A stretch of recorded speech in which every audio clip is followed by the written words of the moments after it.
largely due to U.S. export controls and inherent challenges within its domestic innovation culture.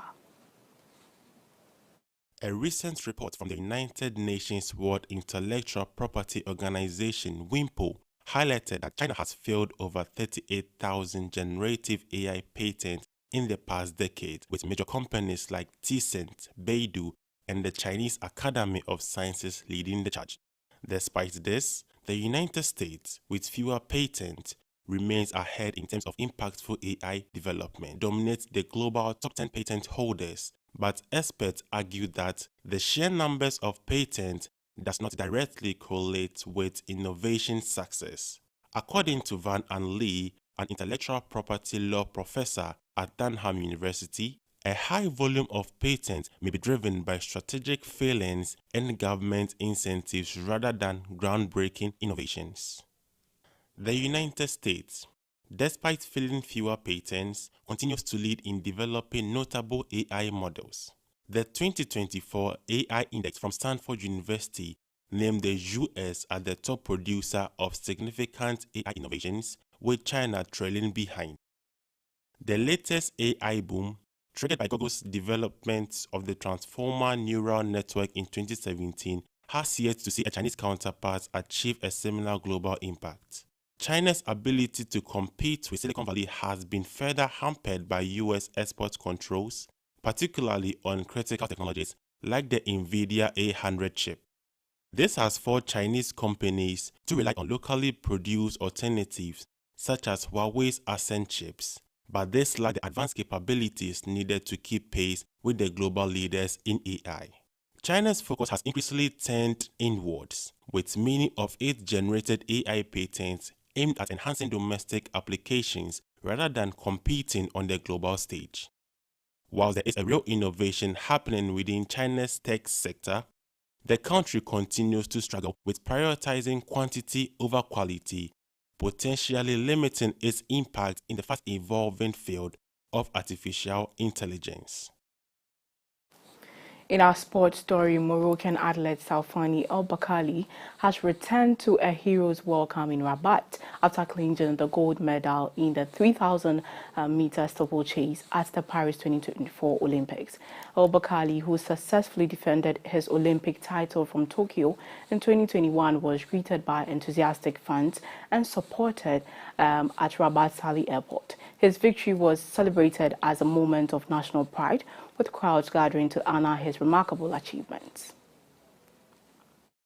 Expressing his gratitude, El Bakkali dedicated his gold medal to the Moroccan people and King Mohammed VI, emphasizing the joy and honor he felt upon his return.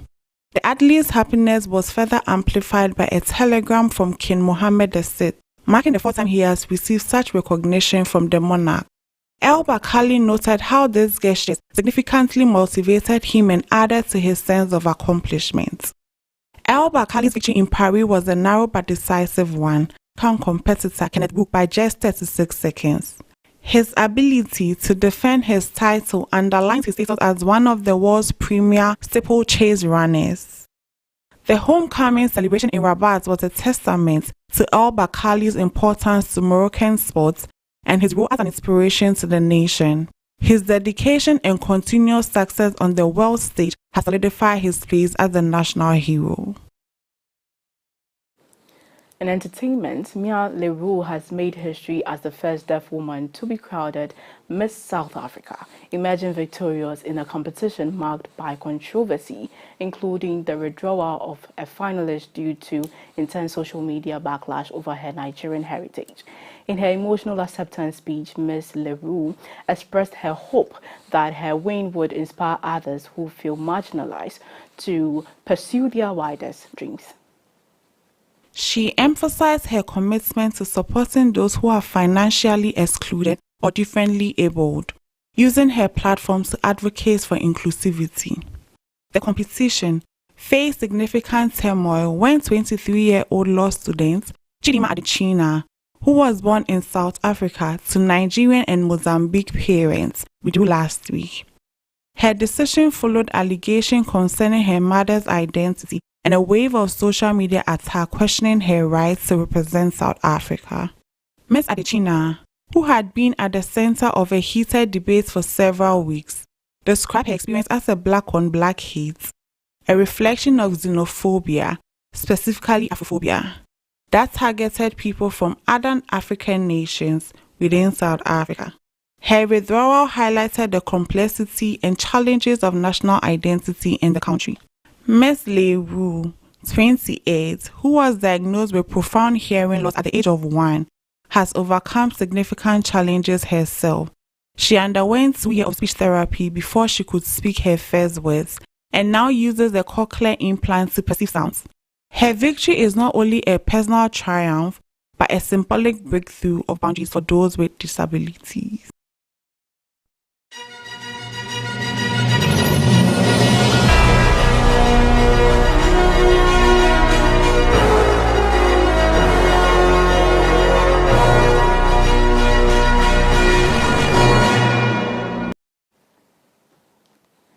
In business, a recent rupture of a crucial oil pipeline has intensified the economic crisis in South Sudan, where even the security force haven't been paid in 9 months.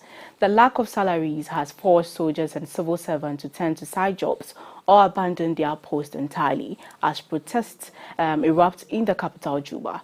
South Sudan's economy, heavily reliant on oil exports via neighboring Sudan, has been thrown into further disarray by the ongoing war. The pipeline rupture in the conflict zone in February has drastically reduced oil revenues, exacerbating long-standing issues of mismanagement and corruption in the country. The salary crisis has reached critical levels, with teachers like Maburu Kuyusuyu, a deputy head teacher in Juba, collecting small amounts of money from students' families to survive, despite the promise of free education. President Salva Kiir, under international pressure to prepare for delayed elections, has struggled to manage the economic crisis. Despite 9 months of unpaid salaries, Kiir insists the government has funds, blaming corruption and mismanagement for the failure to distribute them. He has instructed the new finance minister to establish a single account for all revenues and crack down on corrupt practices. Inflation in South Sudan has soared to 35% over the past year, with the local currency plunging against the US dollar. Prices of essential goods like maize flour has skyrocketed, making life increasingly difficult for ordinary citizens. Some, like a government worker who now works in a restaurant, have had to find alternative means of survival. As South Sudan government faces mounting international frustration, the country remains mired in poverty and displacement, with 75% of the population relying on humanitarian aid. While the government explores diversification into tourism and agriculture, the immediate prospect for its exhausted civil servants and security forces remains bleak, with many quietly abandoning their posts in search of a better livelihood.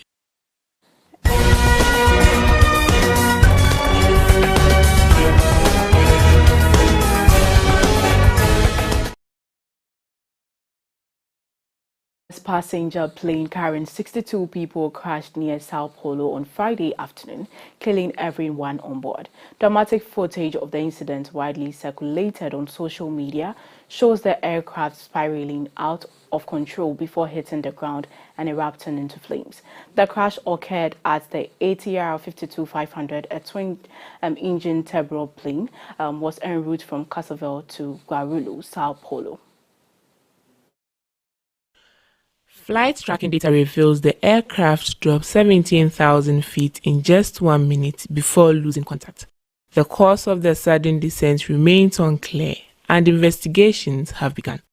Vopas, the regional airline operating the flight, initially reported 61 fatalities, but later confirmed that 62 people were on board. Among the victims, it is not confirmed if they held dual citizenship. Most passengers were Brazilian, according to airline officials. Eyewitness accounts and video footage depict the horrifying moment as the plane plummeted into the residential area in Venedo. Residents, including Luis Augusto de Oliveira, whose home was struck, described hearing what they initially thought was malfunctioning helicopter, followed by a massive explosion. Authorities have so far recovered 24 bodies from the crash site, with identification efforts underway. The aircraft black boxes, crucial for understanding the cause of the crash, have been recovered and sent to Brasilia for analysis. The investigation will be led by Brazil's Aviation Accident Agency, CNEPA. In response to the tragedy, Brazilian President Luiz Inácio Lula da Silva called for a minute of silence during a public event and declared 3 days of national mourning. VOPAS is providing support for the victims' families, including securing accommodations and psychological services. Meanwhile, the investigation into the crash continues, with both Brazilian authorities and the plane's manufacturer, ATR, involved in the effort to uncover what went wrong. Thank you for staying with us, and let's take a quick look at our top stories. In higher education, AAU invests $60,000 into the 2025 African Research Archive. And Morocco's El Bakkali returns home triumphantly after Olympic victory. And Mialero wins Miss South Africa as first deaf contestant. And 62 deaths in tragic plane crash near Sao Paulo in Brazil. Thank you for sticking with us on the AAU TV Midweek News. You can also get interactive with us on our various social media platforms, Association of African Universities, on Facebook and YouTube. My name is Jemima, Deladem. Have a lovely day.